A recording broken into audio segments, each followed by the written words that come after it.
I realize that this is something that needs to be spoken about. You know, it might not make you feel comfortable. You might not like some of the things that are being said, but if there is a problem and you don't address it, you're never going to be able to resolve it.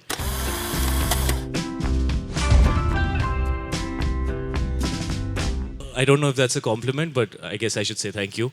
I think we live in a very interesting time. I think we're living in a time where everything is becoming accessible. People are getting comfortable with uncomfortable conversations. People want to be honest and straightforward. People want to express themselves. People are brave enough to take risks. But we also live in a time where there is this big conflict between what should be said and what shouldn't, because there's so many people who want to break out and change the norm. I think there is also a lot of people who want to stop them from doing that because it makes them uncomfortable. So I think filmmakers in films are getting braver, and I think the people who are trying to control content are getting stricter, and that's a fight that is going to go on for some time. I must say that dancing was my first love, but अभी तुम लोग को चाहिए कि मैं नाचूं तो dancer dancer चालू हो गए. ओ पाजी, कौन सा गाना? who's the gabru? Well, actually, my true love is acting.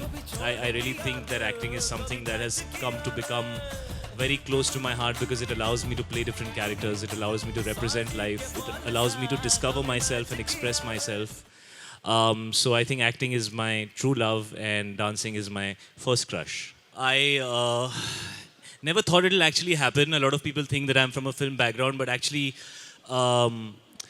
I lived with my mother, and nobody really knew I'm my dad's son till actually I signed my first film. In the last 5 or 6 years, I can say I've tried to rediscover myself in every film. And the thing with an actor is that it's like a really good batsman, and sometimes you're in a bad team, or your team is having a bad day, and you play well, and the film. And the film doesn't do well, or sometimes you're having a bad day, but the team's doing really well, so the film tends to do really well, but people don't like you so much. So it's that kind of a medium, it's that kind of a job. I'm trying to be as consistent as I can. Of course, I've failed probably more than I have succeeded, most definitely. I guess I've learned more from my failures. That's a modest statement. No, honestly, if you see my filmography, I mean, I've done 30 films. You'd probably remember maximum 8 or 9 out of them. You know what I'm saying? I mean, I wouldn't remember some of the films that I've done. So we all make mistakes, and over a period of time, you learn to make better choices.